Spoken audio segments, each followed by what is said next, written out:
Well, hello there. It's another day. I'm Jim Harrington. And I am Bill Knight. Well, hey, wait, we got through the week. You know, these short weeks always, well, a lot of things befuddle me, but I know the feeling. Yeah, it was a short week. And did you get your trash out today, by the way? I know you brought it out a day early. Did they pick it up? Everything all set? I mean, it's Friday. It's that, remember you mentioned the other day? You said yes, you I remember, yes. And you know what? I got the trash out early, so Yes. it was there to be picked up. The recycles that would be picked up at the same time were out early, too, which they picked up the regular trash today, but the recycles, they came early on. So to the neighbors that didn't get their recycles out until today to be with their trash, their recycles will be there waiting for next week. See, folks, we're doing a little trash talk on It's Another Day. Well, you know, one thing we could say, though, if we talk about it every week, it's a recycled story. Oh, Now, I like that. But I'm saying, if I had drums, a lot of things going on in the news. I'm very concerned with this peace deal that President Trump is talking about. I do think he doesn't want to go to war. And I think he wants to have this thing resolved before the midterms. And I think that the Iranians know it. And I think, and so do the Democrats, and yes. you know, and so does China. And if he gets it resolved before the midterms, who wins? If he gets it resolved before the midterms and it's a bad deal, the Iranians win. And I think let me put it to you this way. So it's a no-win situation. They issued a draft Iran peace agreement. They issued it yesterday for the press to look at. They do this, I guess, on a regular basis. They, whenever they work on deals like this, they'll intentionally leak a draft so that they can hear feedback from people. What do they think about it? Well, they don't like it, Mr. President. That kind of thing. I don't know. If the deal is what I think it is, then this corrupt regime kind of retains power, which I think that wasn't the object of the whole process in the first place, was it? I mean, let me ask you a question. If you had to negotiate with cancer, would you win to say, look, cancer, we won't cut you out. Just don't do anything. All right? I know where you're going. I would. You got to take the whole thing and cut it out. That's right. And there is no choice. But Trump doesn't want war. But, the Democrats say, well, he was the peace-loving president. And look, he's in a war. Ha, ha, ha. How many wars have the Democrats been in all their life? How many have they gotten us into? For no good reason. Well, boy, you know what? We sure did a hell of a job with Vietnam, now didn't we? And correct me if I'm wrong, Bill, but didn't we about a month or 5 weeks ago when we had the first negotiations in Pakistan, didn't we come to an agreement in quotes, and then didn't they go back to Iran and like the very first thing that happened was whoever's really in charge said, no, we're not doing it. Aren't we doing the same thing again? Aren't we putting our hopes in the hands of the negotiator? And don't you think it's going to be, thrown out the door as soon as they get back to Iran with the deal? I just don't. Go ahead. Yeah, I was going to say, not to sound like any kind of like a racial thing or anything like that, but sometimes I feel like we're negotiating or trying to make a deal with an Indian giver. Yeah. They have no intention of doing anything. Yeah. Well, what have they found, Bill? They've found out right now that here's what they think. Maybe it's not true, Mr. President. If you're listening, I know there's a lot of things that we don't know, but I think the other guy thinks that they've discovered a weakness on your part, and that's you're overly enthusiastic about ending this whole process. And I think that's going to be either it's going to be their downfall for misjudging you, or it's going to be our downfall because we misjudge you. Well, you know what? There's the fable of the two little boys. One was optimistic and one was a pessimist.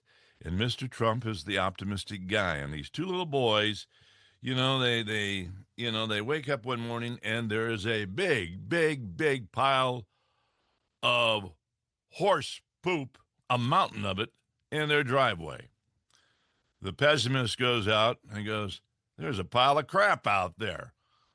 But the optimist jumps right into it and starts digging through it, going, with all this horse manure here, there's got to be a pony in here somewhere. Trump is looking for the pony. I'm sorry, Mr. Trump, but I think that was, I kind of got the point. Quit looking for the pony. It is what it is, and it ain't going to change. Retired Lieutenant General Keith Kellogg was on Newsmax. He was asked about this deal. He said, as long as you keep this theocratic government in charge, they're going to come back to this in a year, maybe 2 years. They're going to keep coming back to the table. They're going to keep causing a problem. They're going to keep making this an issue. I mean, this whole process. Their gameplay, he said, is to delay. Well, if the Democrats get back in, they get all their enriched uranium. They build up their military. They'll get reparations from us, going in and breaking things. So we'll go in and fix everything. Yeah. And build up their military, build up everything. And we'll probably put OPEC back in place with the Democrats. And it will go back to what it was. And we'll go back to being the servant of them, subservient to everybody in the world. Who wins in this situation? And why would we do that? Yeah. Why should we have ever done it? No, this is everybody that I talk to, and I don't talk to a lot of people, but the people who, have been following this, they seem to say what we're saying. These aren't people to be trusted. They're not going to come back with an honest deal, and they're not going to uphold their end of the bargain. And in the long run, we're going to end up having to go back and fix this problem, ultimately, whether we want to or not. And the other thing is this. We were told early on that, hey, don't worry, the Iranian people really want their independence. They were out there in February and they were slaughtered by their government, but that's not going to stop them. They still want their independence and they're going to get it. Well, where the hell are they? Why haven't we seen a massive uprising in Iran? I'm not talking about 30,000. I'm talking about millions of people in the street, trying to take their country back while there's this problem. The economy, based upon the blockade and the embargoes, the economy in Iran right now is in the toilet.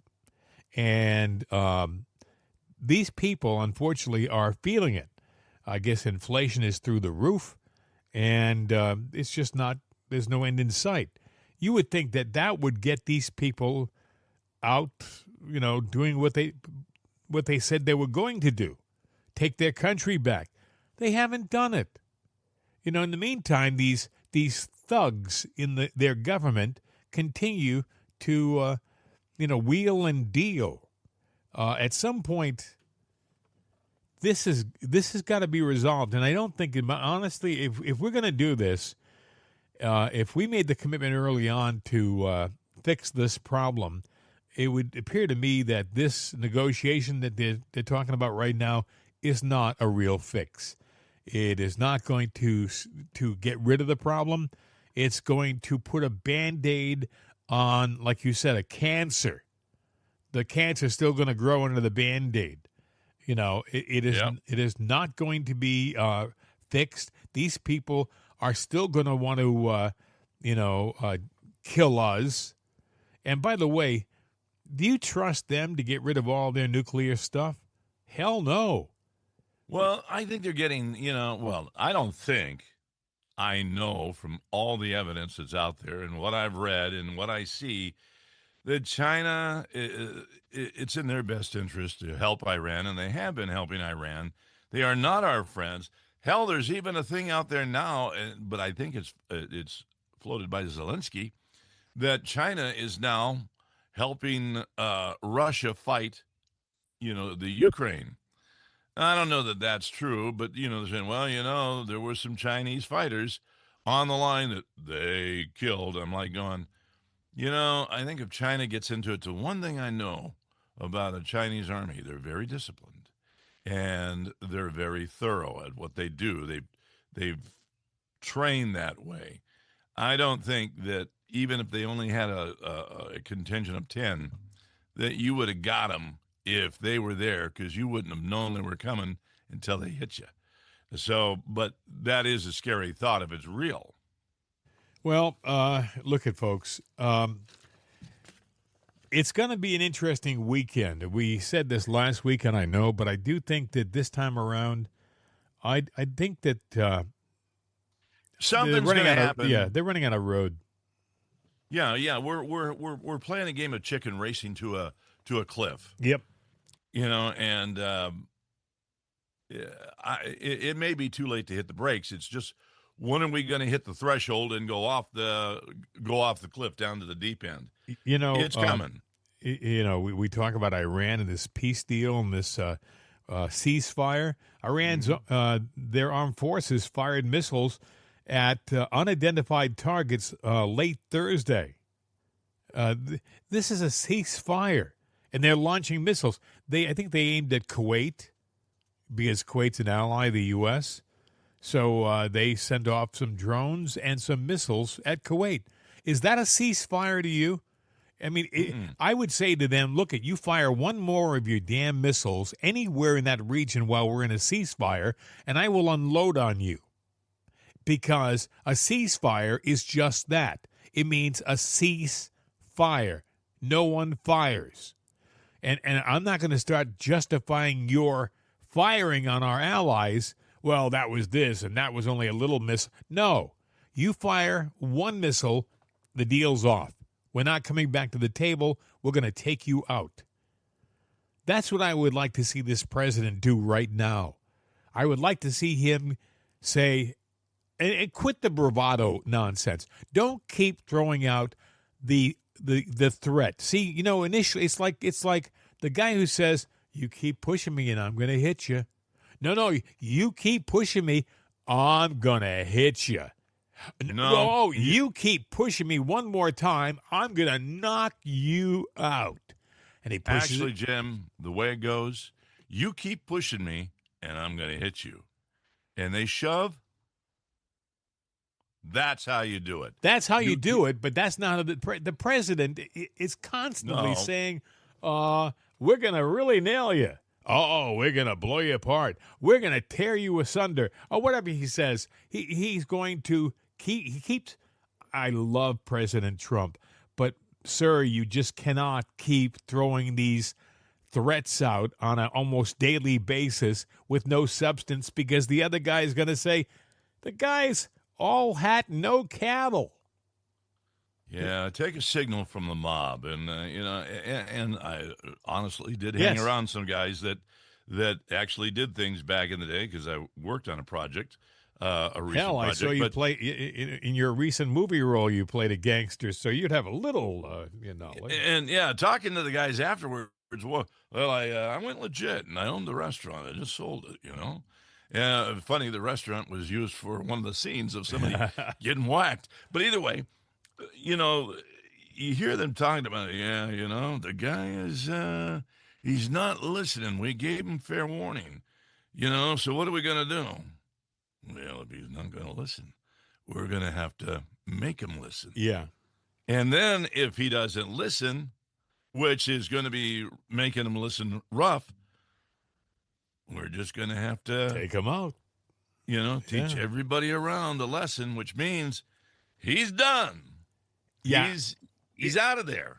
If, hypothetically, if we were Russia and they were in our situation, I wonder how many second chances Putin would give a group like this Iranian government.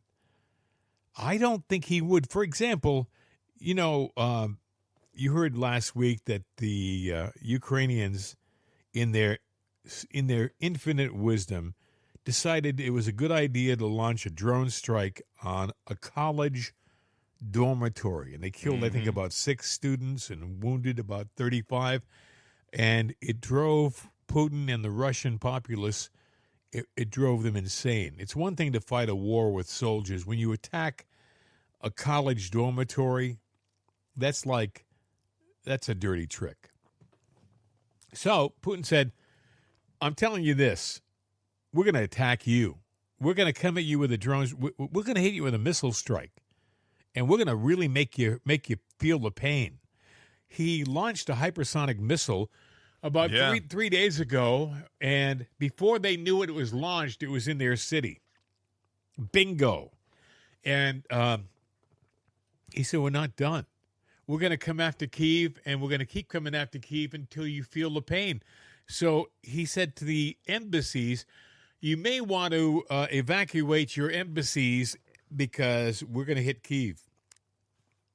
Well, that's fair warning, because I wouldn't have given the warning. Let me tell you what happened. The EU, one of the big diplomats of the EU is a lady named Kaja Kallas. And she's obviously a progressive, anti-American, anti-Trump. But she thought it would be a great opportunity to make the United States seem small, diminished.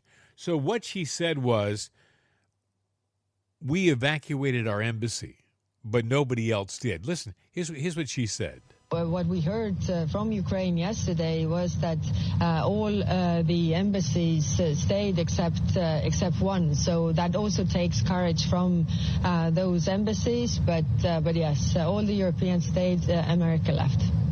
All the European embassies stayed. America left. President Trump and the administration went a little. He got ticked off. He got, to say the least. He said, that's nonsense. We did not abandon our embassy like they say we did. But did you notice she had a gleeful tone to her voice, like, oh, I have an opportunity to minimize America. Mind you, that these people 60, 70 years ago were praying to God that America was going to show up on their shores and save their asses. Look, I've always said nobody appreciates what we have done for them. So, and I like to put out the helping hand. But when they bite you for doing it, I take it back, and I'm not going to help you anymore. And I think we have to look at that. Yeah, there's a time and a place for everything. Right now is the time to sit there and, take care of her own business. And this thing about her trying to minimize America. Yeah, minimize us. The news, our own media is minimizing us and minimizing him. The Democrats are minimizing him and America. Whose side are you guys on? No, you're right. 100%. Our media is an enemy. It's an enemy to our country, definitely to this administration. I mean, by the way, I don't know whether I mentioned this yesterday, but in the interview with Joe Biden yesterday, they were falling all over themselves to sound so buddy with Joe Biden. And how did you feel about that? And I was thinking, if that was Melania Trump sitting across from them, they would have been like frigging pit bulls at her throat. They would have been trying to rip her throat out. Well, why didn't you do something? Don't you think you have an obligation? But they instead were just patronizing this woman, this Jill Biden. That I'm sorry, and I don't want to diminish anybody, but when you look at everything that happened with Joe Did. And he came in as a diminished person. He was diminished all the way through. Should have never run for president or been run for president. But I think that, he was just a puppet in place. And she was there to put on this show. And I'm sorry, but the media is out there trying to polish this turd. It's a turd. Leave it alone and the media now is wait. Hey, I just looked at the clock. Let's do a pause here. Like and share the show, please. Huh? I mean, we're doing our part. We're doing the show. Hey, yeah. Well, you do your part, and you like and share. It's a two-way street here. You know what I'm saying? And if you don't like and share, Yes. you're going to get a visit Yeah, from from Guido. somebody you don't know. But, you'll be sharing when you're done. I'm telling you that right now. Exactly. Anyway, do that, will you? Tell your friends about Jim and Bill. It's another day. It's how we grow as a show. You like that, how that rhymes? It grows as a show. Yeah. So also, if you want to send us an email and talk about how wonderful our poetry is on our program, you can send it to mail at jimandbill.com, mail at jimandbill.com. Wake up on the right side with Right Side Coffee. Available at rightsideshop.com. Well, I hope they took the time to like and share our show, because if they did, then, you know what, they're part of the family, and they get to live to see tomorrow. Otherwise, Yeah. I don't know. We've all of a sudden slipped into the Godfather. No, I think what it is for me, I didn't get a lot of sleep last night. Oh, neither did I. I was up. I was waiting. Slap happy and surly this morning. Yes, you Not are. Shirley, but surly. No, you do kind of look like Shirley. I don't know a Shirley. Well, but I got up. I got up early. I thought of Shirley. If you knew Shirley like I knew Shirley. Oh, folks, this is what happens when you get like 3 hours sleep, if that. You got that much? Yeah. Yeah. Boy. Anyway, we were talking about what's happening with Iran, and then we talked about Europe and how they're trying to minimize us. And I'm like you. I think that I'm with Trump. This Iran situation is an exception. People say, well, if we're trying to be not be globalists, why are we fighting a war in Iran? It's because Iran said that they're going to blow us off the face of the earth. They have nuclear weapons, or they're real close to it, and we can't trust them not to use them on us. That's why. They said that. You heard it. I heard it. But I don't know that America's really heard it, because the news hasn't really told them. And perhaps that's why Trump is doing this thing, because he realizes, that we are in the midterms, and it's very important to hold on to what we got and possibly grow. And that's an uphill battle right there, because, what the left says. The left says to, if you're not globalist, why'd you go after Venezuela? Why are you thinking about going after Cuba? It's different. They're in our hemisphere. They are on our doorstep, and they are threats. They are threats. You don't want to have a country like Cuba failing and have its best buddy be China or Russia, because that will be bad for us in the long run. So Trump has figured out, we gotta get Cuba straightened out so it's an ally, and it's no more of this Fidel Castro nonsense. We've got to get Maduro out of Venezuela and get them working with us again, get them prosperous, get them starting to, feel like they're a real solid country again, like they were back in 1989. And then again, we also have to go up to Greenland and shore that up for our northern protection. And to hell with what other countries say. To hell with what Europe says. Europe is not going to build. They have left the barn. That horse has left the barn. They depended on us. They relied on us. We've got thousands of American bodies in cemeteries over in Europe who've died to save their fannies, right? And all of a sudden, like 60, 70 years later, they're trying to minimize us, making fun of us like we're the one that's the problem. Listen, take care of your own situation. I think Trump is right. Pull the troops out of Spain. Pull the troops out of Italy. Pull the troops out of Germany. Let them see how it feels to have to fend for themselves, build their own armies up, protect their own borders, take care of their own people. Because for the past 70 or 80 years, they haven't had to do that. All they've had to do is say, "Oh, we're afraid, but the U.S. will protect us." The U.S. but they don't thank us, or they're not grateful for it. And so, you know what? Unless it affects us, I hate to say be an isolationist, but well, let's just mind our own business Yeah. and the hell with them. And, they talk about globalist and we're being a globalist in Venezuela. And as you mentioned, it's in our own hemisphere. And it reminds me of the fact that the world, it's a big place. It was a bigger place way back when we didn't have all the modern technology. And with all of that, it's a smaller place.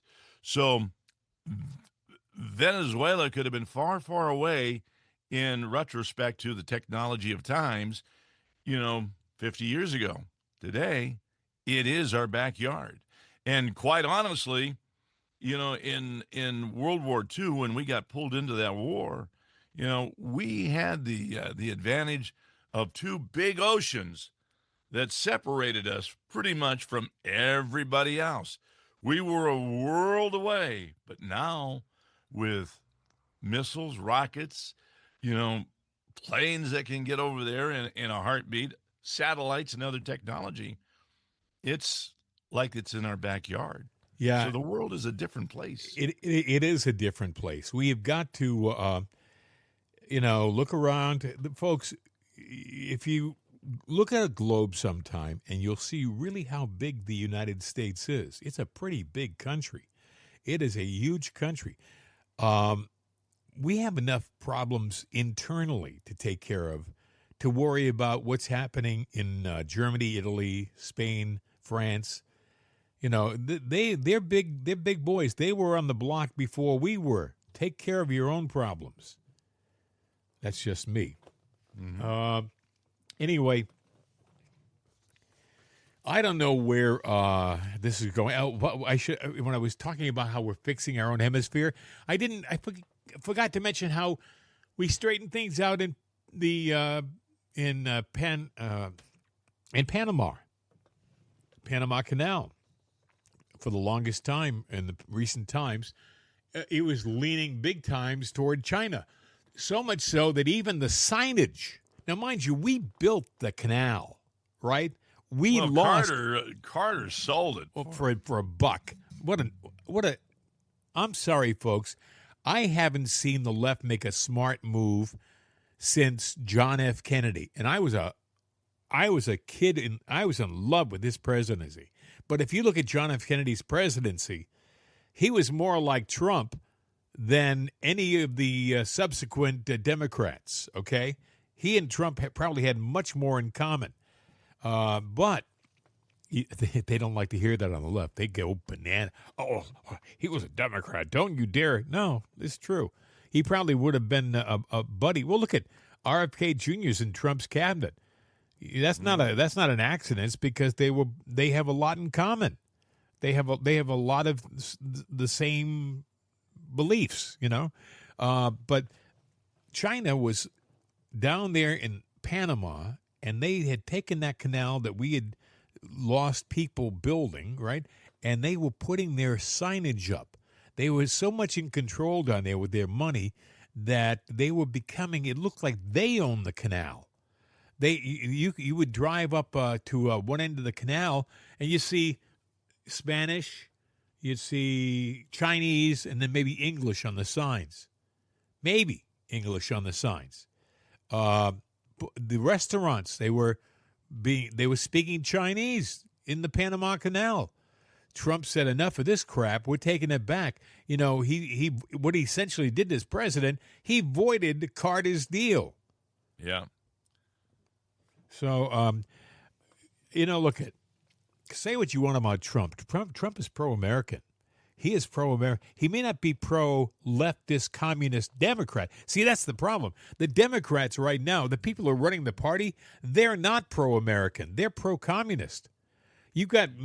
When did you ever think that you would get a guy in New York who would be the mayor, who would be like this kid Mandami? This guy is unbelievably. I've seen it. He's not just in socialist, though. He's a communist. Yeah. And there's others around that are slowly sneaking in all over the place. Yes. And we are not minding our business and, our own backyard. And when they all of a sudden weave themselves. They're like cockroaches. I'm not calling him a cockroach, but I'm saying I'm using that analogy that you got one, you got 10. And I'm telling you right now, I started doing some snooping. Like I saw an election where somebody ran, they ran as a Democrat. Yeah. And they ran for mayor of a town. And they won by a landslide. You know why they won? There was not a Republican on the ballot, and they were the only Democrat that ran. Decent-sized city. And I'm like going, well, there you go. And turns out this guy is doing all that, and now he's hiring a marketing PR, that's funded by taxes, paid by the city, that, are to go out and editorialists and people that can go out and film things and document things. Propaganda. What the hell is he going to try to sell? Listen to this. The Trump administration is suing to challenge 4 Democrat-led states who are refusing to issue confidential license plates to U.S. immigration and custom enforcement agents, saying that they have long provided them to other law enforcement agencies, but they're discriminating against ICE. What are the states, you ask? They are Maine, Oregon, Washington, and dare I say, Massachusetts. Now, what does it mean? It means that if you're doing an undercover assignment and you're driving a government vehicle, which looks like your average everyday car, you want to be undercover, you want to have plates that don't reflect that you're a government car, right? You want to have a local, regular-looking plate. Well, you want to be incognito. Well, the states aren't. The states, Massachusetts, Washington, Oregon, Maine, they are not issuing those plates to the government. Now, they'll issue them to the FBI. They'll issue them to IRS, but they won't issue them to ICE. So the government is suing them. But the thing that gets me, folks, is when you do something like this, it's not just, oh, we're not going to give them plates. You're putting people's lives in jeopardy. These agents now, it's harder for them to blend in and do their undercover work that is incredibly dangerous if they have to drive around with a sign on the back of their car saying, I work for the government. So, folks, the left it's not just bad policy, it's dangerous policy. It's dangerous what they're doing. Yeah. Go ahead, Bill. You have something you want to... No, I was clearing my throat, actually. I thought you were waving at me. I thought... No, I was reaching over to the cough button. The old cough button. I know what that is. I've used it many times myself. You see what else happened? This is interesting. Apparently, police late on Wednesday responded to a call for suspicious noise thought to be gunshots at the home of Supreme Court Justice Amy Coney Barrett, which I thought was kind of interesting. Here's how it sounded on the police radio. Attention units responding to these suspicious noises. There is an LOI for this address that has 24-hour security coverage for a high-priority resident of the county. Units responding to suspicious noise. Be advised, we have not been able to get an answer on callback to the complainant's phone number. And then if it's going to be a swatting situation or not. Press 2111. Make contact with security that's on scene. They should be outside and explore. He said he hasn't heard anything. We're just going to meet up with him first just to go over anything. So essentially, they kind of knew it was a swatting. The person called on not the emergency line, but like the regular line to the headquarters, and so they tried to call that number back, and the person who made the call didn't pick up. So they kind of figured, okay, it's probably a swatting thing. But here's the problem with these swatting things. Many times they'll do this and they'll do a number of them, to get the security people to lower their guard. Wear you down. It's just another swatting thing. Don't worry about it. We got one yesterday. We got 2 yesterday. And then they attack. Then the bad guy does something. Amy Coney Barrett is not a reliable and totally dependent conservative ally. She's let the president down on numerous occasions, but she is still more to the center than the leftist loons, on the Supreme Court. Ketanji Brown Jackson or whatever her name is, and the other two, I can't think of their names because I only got 3 hours sleep. But these things are dangerous, and there should be a serious consequence if they ever get these people. And I would suggest to these people who do these things, be very careful, because there's an awful lot of technology out there that the government has access to that we really, as the general public, aren't aware of yet. For example, they may have the ability to track you after you hang up.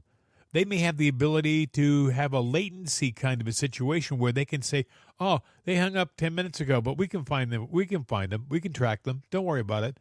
I'm just saying, do not expect that you've got it all figured out going into one of these practical jokes, because they may be able to find out who you are in the long run.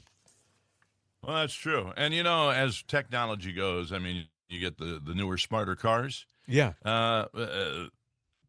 I'm sure that they can track those. So if they pinpointed you, they can probably now, once you make that call, well, he's getting in a smart car. We know that. Every car has a signal now with all the computer chips. And they probably build these chips will probably tell you it's a 2026 Bronco red, and even tell you the model number. I mean, they probably had that kind of information available. In the old days, it would just say, oh, he got in his car, it's over here. Now they probably have a total identity of the car. Don't expect their sophistication to be what you see on like the FBI TV series or CIA TV series. Those things are close and they're really exciting to watch, but I think that the capabilities in real life... Way beyond that. Yeah, exactly right. Another thing happened yesterday. We mentioned E. Jean Carroll. E. Jean Carroll is she's got her tighty whities in a knot right now because the Justice Department has launched a criminal investigation into funding of E. Jean Carroll. She received a lot of money from billionaire Reid Hoffman. Hoffman is a leftist billionaire who loves to cause problems, and he caused a problem. Apparently, he backed her lawsuit against Trump, and she was being interviewed on TV about this. And listen to what she said. Another thing that he and his lawyers have often spoken about is the lack of disclosure about a big Democratic donor funding part of this case. Was there a reason it wasn't disclosed, and did you view this as political in any way? No, I just completely forgot that he even existed. In your deposition? Yes, in my deposition. My team looked at it and thought that it was that her voice should be heard, that because she was challenging someone who's so much more wealthy and powerful, it shouldn't be squashed, and that providing that voice for people who are otherwise would be ground down by the system or the powerful is, I think, a good thing. Obviously, especially in the case of women, and obviously, especially in the case of sexual and other,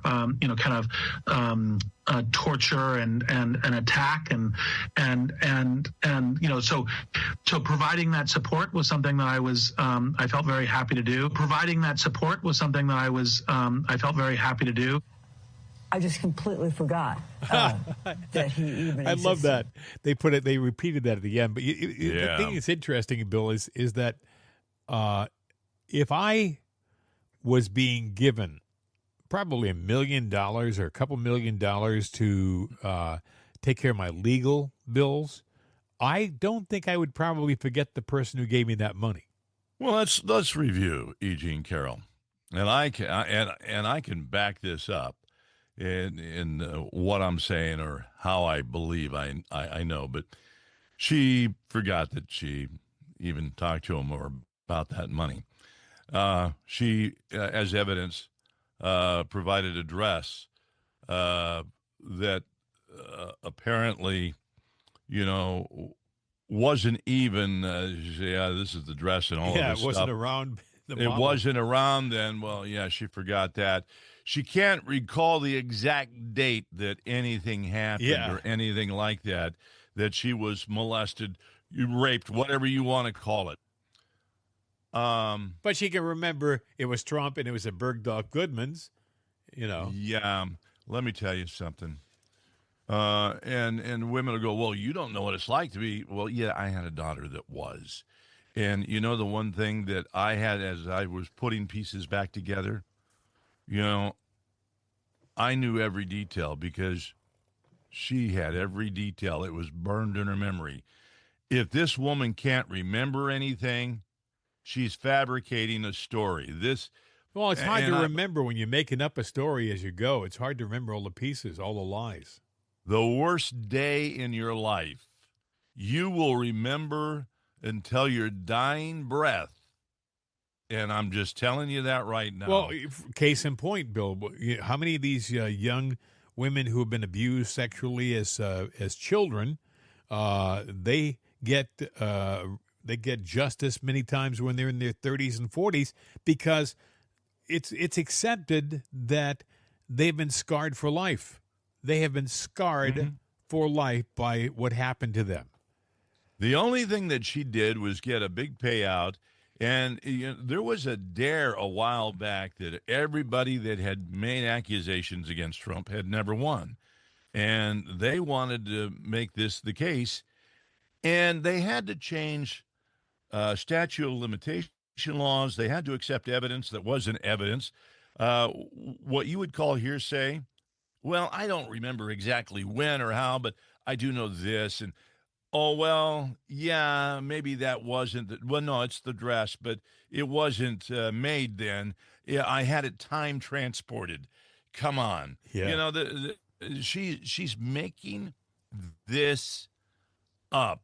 And this all, she was a convenient person to do this because she lost her job in 2019. This is Reid Hoffman, by the way, from what I understand, he's not a fan of the conservative movement, doesn't like Trump, and has more money than he'll ever need. I mean, he's a billionaire. So, and I think he probably thinks, even though it isn't, they're saying it really isn't E. Jean Carroll they're going after now. They're going after Reid Hoffman. They're going after the guy with the deep pockets who made it all happen. Because if it was just E. Jean Carroll with no funding behind her, it never would have happened. But let me ask you a question. She was able to get the best lawyers, the best representation, put together the best case because he had a barrel full of money. And here's the point. We talk about the deep state, the globalist of the world. All right?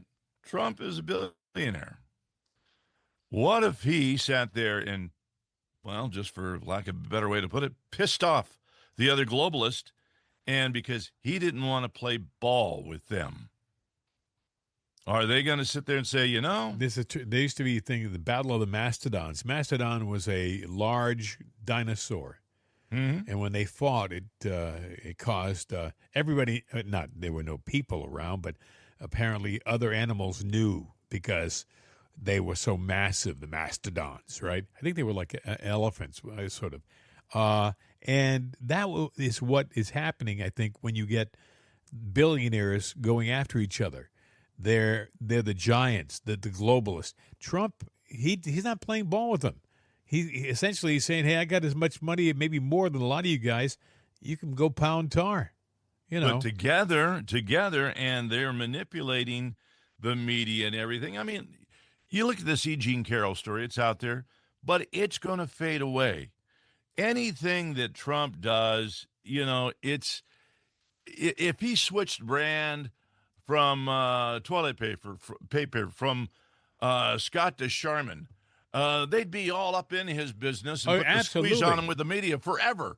I'm sorry, but that's just the way the media works. Case in point, right now, the media is trying to make an issue of President Trump's health. He just had a complete physical. He's in great shape. They say he's as strong as an ox. All right? Well, he was on Walter Reed again. Yeah. But mind you, when Joe Biden was going, they didn't do a damn thing. They didn't do a damn. The media was like, nothing to see here. He's as sharp as he's ever been. Yeah, he's really on his game. What? They want to build a statue for Joe? Well, you know what? There was a song probably about that a long time ago called "The Statue of a Fool." And so yeah, you go ahead and we'll call it the Biden Fool statue if they do it. The people, they have a problem. By the way, the ballroom that I keep thinking about that clown Sheldon Whitehouse in Rhode Island, who was so proud last week. I'll play it for you after the commercial break if I can find it. But he was so happy that he had stopped the congressional funding of that billionaire's ballroom. He said it like a little kid taking his. Yeah, I remember that. Yeah, and Trump said it was never about you guys paying for it. I never asked you for it. By the way, as we speak, it's being built with private funds like he always intended it to be. He didn't ask for the money. All of a sudden, these damn politicians think, oh, we'll stop him. He can't do that. Well, we hold the purse strings. He's not getting a dime from us. He never asked for it. Don't worry about it. Hang on to your money. He was giving it to the country as a gift, and he continues to build it as we speak. So I just thought I'd pass it along. I'm not going to play that Sheldon Whitehouse cut. It just, they actually they're talking about, if he builds this thing and they get back in power, they want to demolish it. Hey, listen, that's their problem. And I think what will happen is that if they were to do something like that, it would show the corruption and the pettiness, the immaturity and the stupidity of that side to a lot of people who aren't paying attention. That would be like the ultimate taking my toys and going home moment. It would, I think it would hurt them terribly. I don't think they'll do it myself. I think like a lot of things, when it's there and it's absolutely gorgeous and it's rock solid and they'll take credit for it. They will. That's where I was going. They will do something like, we've decided to reimburse all of the private investors because in order to do this properly, it has to be government funded. So we, as the left, are going to pay for it. It will be ours. And we're naming it the Biden Ballroom. Yes, as a matter of fact, we have commissioned a new door knocker for it. It's only going to cost us. Yes, it's only going to cost. It'll be brass in color. Uh-huh. It'll be made out of really strong plastic. Uh-huh. So that's why we only got it for $23 billion. Really? It'll be the Biden knocker on the door. The Biden knocker. I got a line, but I'm not going to. No, I'm not leave it go alone. There. Hey, like and share the show. Tell your friends about Jim and Bill. It's another day. Also, if you want to send us an email, tell us how you like the program. We'd appreciate it. It's mail@jimandbill.com. Mail@jimandbill.com. Wake up on the right side with Right Side Coffee. Available at rightsideshop.com. So there's a big race in Los Angeles for mayor. I don't want to get down in the weeds because this show is worldwide, and I don't want to get caught up in a local election, but it has caught the interest of a lot of people who don't live in Los Angeles. It's Karen Bass who's running against the gentleman, what's his name, Pratt, is it Spencer Pratt in L.A., and I guess he is really catching fire. He has caught he's really got their attention. As a matter of fact, he was asked recently, why are you running as a Republican? I guess he at one time he was even a reality TV contestant, but he said, he was asked, why are you running as a Republican? Listen. Why are you a Republican? Well, you want to break some news here? Sure. It's in my, I've told this before, and this is the only time I've ever said this, so this is breaking news. Everyone's going to freak out. When I was a hated reality star, I got so many death threats. I had so much security and police, and what did they tell me to do? Get a gun. This is real. I know people don't like guns, but LA was dangerous if you're hated. So I got a gun. My wife got a gun. And then we needed CCWs. The only people that supported a CCW was the Republican. That was what I aligned with, my safety, my personal safety, my family's safety. I know people don't like guns, but when people are threatening your life and your own security is telling you you need to have home protection, train to, it's not like just I went to the, go through the proper steps. That was my, that's it. And that was it. And you felt like that party was more pro Second Amendment.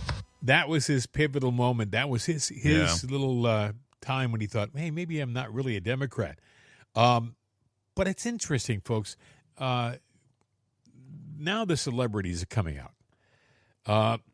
Samuel L. Jackson has decided. Now, mind you, he's made a career out of carrying guns, firing guns, being a tough guy, cleaning up the streets. He's a tough guy on film. But here's who he's backing. Listen.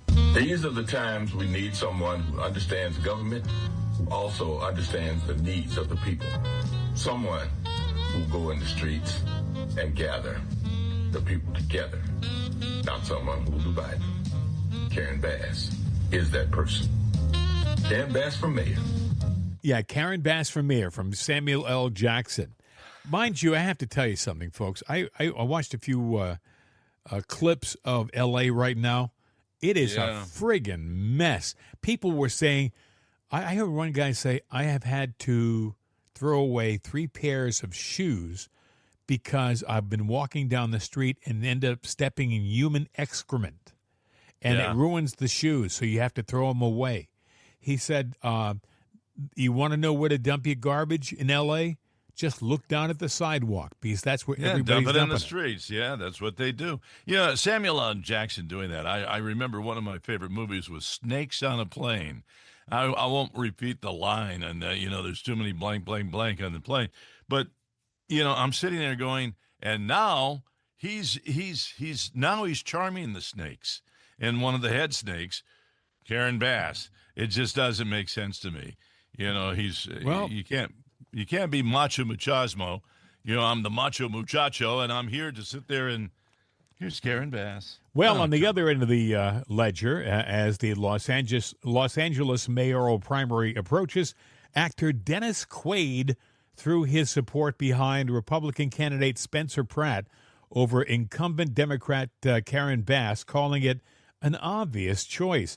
Quaid, 72, is known for headlining a variety of popular films, including the 2024 biopic Reagan. When asked why he was endorsing Pratt during an interview with Fox Digital News, he replied, why? What are you talking about? Why?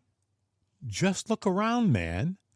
That's exactly how he said it, too. I'm very proud of myself. That's exactly how he said it. I saw him do it. Around, man. Just look around, man. And I thought, well, good for you.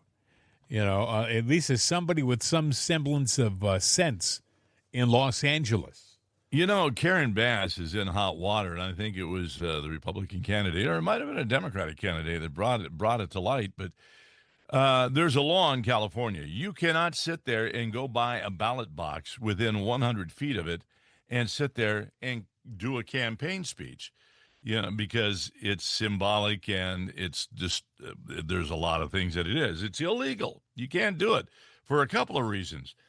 And so she's been out on more than one occasion, and there just happens to be a ballot box right within her reach.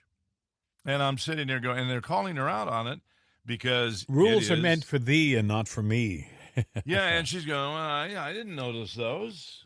Yeah. You're once, maybe, baby, but in twice, thrice, all the damn time. Here's the problem, Bill. though. Liar. The problem is they've allowed an army of illegals to live in their city, and when the voting happens, it's controlled by the Democrats, essentially. You know who's going to be voting for her, the illegals. So I haven't got my hopes up. I like Pratt. He has a great campaign going, very popular. but I think it's going to be fixed, like a lot of things in California are these days. Just saying.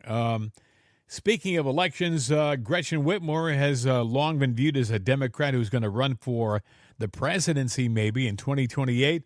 Well, she threw a little bit of water on that. But I'm also looking forward to taking a little bit of a break and thinking about it, not jumping right into something. As I've gotten counsel from people who've made the transition, whether it was my friend Gina Raimondo, who I sat with last night for a little bit, Pete Buttigieg, or Paul Ryan, who I have chatted with a fair amount.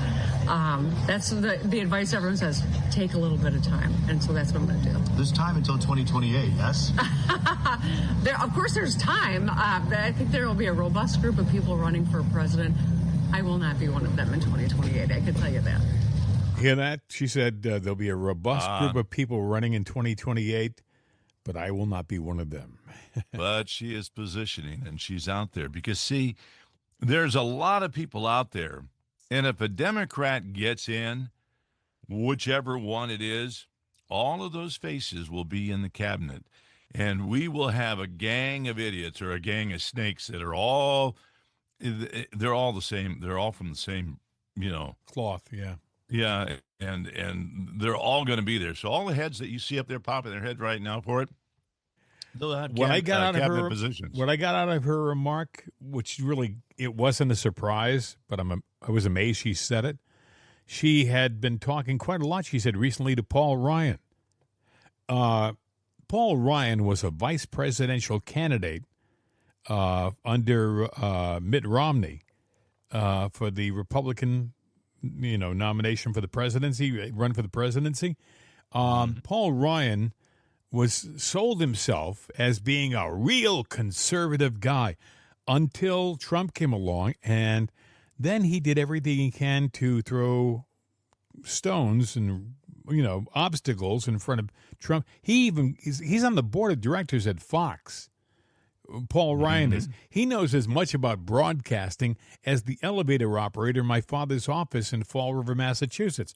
But yet they made him a member of the board on Fox News because as much as we like to trust Fox for being reliable and conservative, there's a certain group of people behind the scenes who aren't totally on our side at Fox. Yeah. I mean, they got rid of Roger Ailes, for example.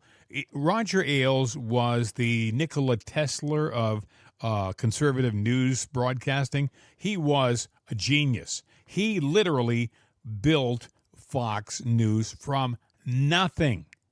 He made Fox News the predominant news source in the world, and to reward him for his efforts, when the father, Rupert, gave a lot of his power to his sons, the sons proceeded to fire Roger Ailes. And they had some trumped-up charge about sexual impropriety with some of the workers.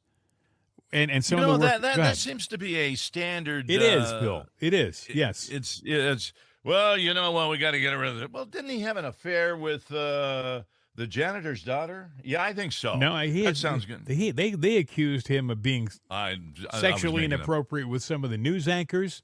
I won't mention the names. I don't want to get. I don't want to give them any publicity. But some of those people. I mean, look at. Roger Ailes was an older guy. He probably went his whole career by being a little tawdry with his language or something like that. Or I'm just saying, I know guys in broadcasting who are in management who, if they were in management today, they would have been arrested and they would have been charged with all these. They would have, because they probably said a lot of inappropriate things 30 years ago. Well, let me ask you a question. It's all relative. What's inappropriate? Well, it's a pleasure to meet you. You are a beautiful woman. Oh, you look that dress looks wonderful on you. I like it. Shows your knees. Yeah. Yeah. I'm going to tell you, chartreuse is your color. That brings out your eyes. Is that sexual? Well, it is today. It is today. Right now, when you see somebody and you meet him, you just say hi. Yeah. You know what? Put a smiley face on your shoes and just always look down at your shoes and never look him in the eye. Because if you glance up at him, Well, that's and by the you're way, making Bill, eye contact, and that's a sexual. He looked at me sexually. yes, there's a certain group of people nowadays. I'm talking about the victims in quotes, who have seen it as a way of increasing their bank accounts. It's become an opportunity. Hey, I can probably sue him and make a lot of money for sexual impropriety. I know you're probably saying that's a lot of. No, they aren't. Trust me, they're there. They are there. There's dressing for success and there's dressing for success. Yeah. And this is a game that people play. And unfortunately, the rules, they change all the time. So. Bill, there was a day, and I lived through it, especially having been in media, when if a woman I was working with, if a guy said something that might be considered inappropriate today, they were tougher than that. They, take a hike, in your dreams or something like that, and they would go on with their life. They wouldn't absorb it as a bruise to their ego or their psyche or whatever. They would just shrug it off. They were tougher. Now people say, well, boy, you're really insensitive. No, I'm not. I have a wife and 2 daughters and granddaughter. I love women. I appreciate them being respected. I want them to be respected because in my life, in my experience in my life, the women in my life are smarter than the guys, meaning me. They are. They are better students. They're better achievers. They're really amazing, and they should be respected. But conversely, I don't think that I think it diminishes a woman to be an opportunist like that. It's like she's using something that she shouldn't be using as a weapon to increase her bank account or her notoriety. This E. Jean Carroll thing. If she were a classy person, she wouldn't be doing something like this. But she likes the notoriety. She loves being in front of the cameras. She loves having everybody ask her opinion. Because up until this case with President Trump, no one knew who the hell she was. This was her high point. Yeah, she worked for Elle magazine, okay? I forget what her role was there, but she did articles, which I find it hard to believe. But, she had a career there, but she lost whatever relevance that she had.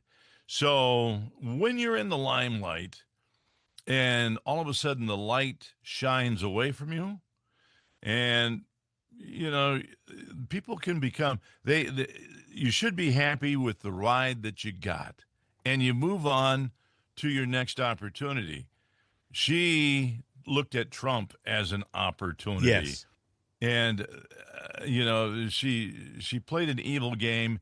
And there was somebody there that says, you know what, here's some money. I'll fund that because it helps my cause.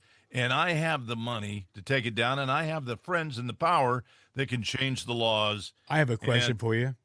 Now that she is the target of a Justice Department investigation, now that Hoffman is too, do you think Hoffman is giving her money to take care of her legal account now? Mind you, she hasn't gotten any money from Trump's case yet. So now I don't think Hoffman is backing her anymore.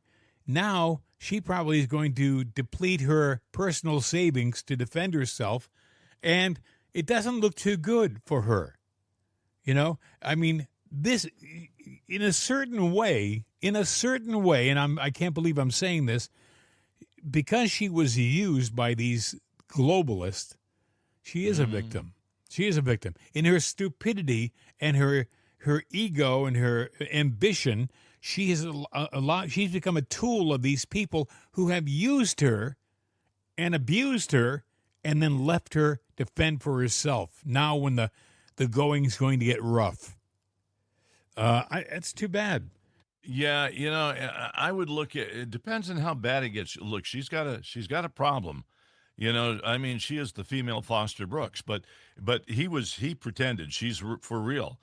I could see them saying, we have no more use for her, and tragedy strikes her life, and it will be such a sad loss. That's not. I'm not saying that comically, but I think what will happen, Bill, is they will just let her hang out to dry. there's no more Reid Hoffman paying for her lawyers. And now it's going to take a lot of money to defend yourself against this investigation. And I don't know where she's going to get the money for the attorneys. Maybe there'll be an attorney out there who will help her out. Maybe there's an attorney who will figure that it's an opportunity for him to make a name for himself. Maybe that'll happen. But still, she's not going to get the comfortable backing of a billionaire to take care of her. Because he's being investigated too. Go ahead, Bill. Yeah, I was going to say, if you win an award like that, but you haven't collected the money, there's somebody that will come along and say, you know what, I'll pick up that dime, and here's that money now. I'll front you the money, but I get this and then some afterwards. I wouldn't be surprised that, that somebody somewhere said, yeah, Carol, come on over here. I'll give you some of that money, but you realize that when it settles, they took the bet, I get it all. And well, I don't know that ethically, I don't think they can do that. I have had personal experience where I was once overcharged by an attorney, by a law firm, and the courts, unbeknownst to me, I hadn't even filed any complaint. Unbeknownst to me, I get a letter one day saying, X firm will be refunding some of your money because they overcharged you. I thought, well, isn't that nice? I had no idea that was happening. Yeah, I know what you're talking about. And yeah, they have a ceiling that they go through, and that's it. So anything they do over that has to be returned. I think this is a little different, but I don't know. Look, there were laws that were changed for a 24-hour period to help her case that she didn't have. And I'm sitting there going, so if they can do that, there's a lot of weird stuff going on. What Bill's saying, folks, is the statute of limitations had run out on the charges that she had, and yet they made an exception for her case and her case alone. And then as soon as her case was over, those statute of limitations went back into place. None of these cases that have been brought up, and if you are a rich person or you're a politician, you are going to run into legal challenges or accusations that usually 99.9% of them are not true. Trump's run into that all his life, and he has been able just to sit there and say, take care of this. We'll fight it legally. I'm not going to pay him. And guess what? He's won every case. For whatever reason, they want, and she obviously had no case. If you go back and look at it, she had no case. So they had to change laws to make this somewhat stick. And then it was not even by a regular, I guess it went to like a civil case, which the VAR is much lot lower to where, did he do this? Well, no. Could he have done it? Maybe. Good enough for us. They lowered it down to the sub level. Well, was he accused of it? Yes, he was. Okay, Mr. Trump, because they lowered the standard so low. And I think what did he lose? Like $45 million to judgment. Some 83. Absolutely ridiculous amount of money. I mean, an obscene. It was just a ruling that never should have happened, and they did it because they're New York State. They're run by Democrats. It's a corrupt system, and they don't care who knows it. Hey, my friend, I think we've done it for today. I hope you have a wonderful day, whatever you're doing. Thanks for being a part of ours. With a little bit of luck, we'll be back tomorrow to give you an idea of what is going on over the weekend, or at least in our opinion. And until then, I'm done.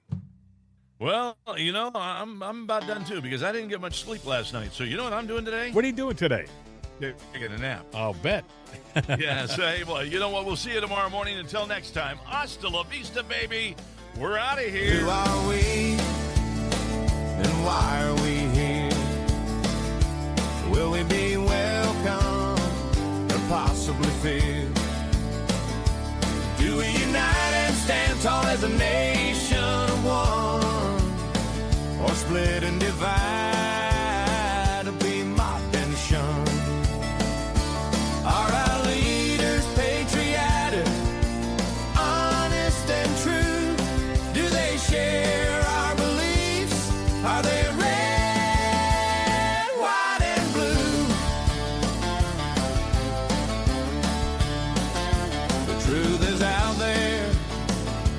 just have to search.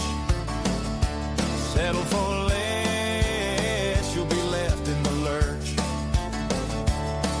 No left-leaning lies, no socialist swill.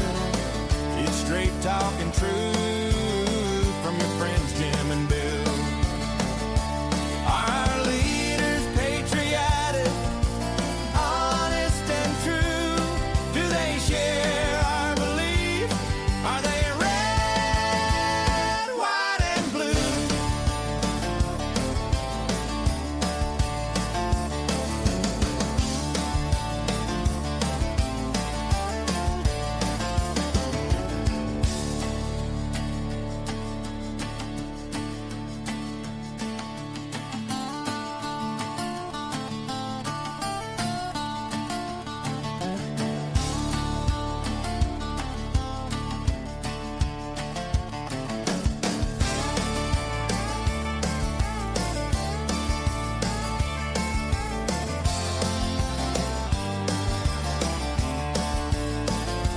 Are our leaders patriotic, honest and true?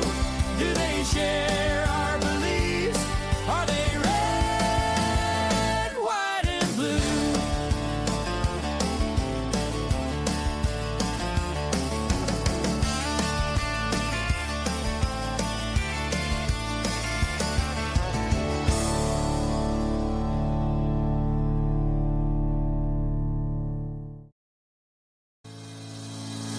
Wake up on the right side with Right Side Coffee. Available at rightsideshop.com. All music the property of Jim and Bill. All rights reserved. This is CRN America.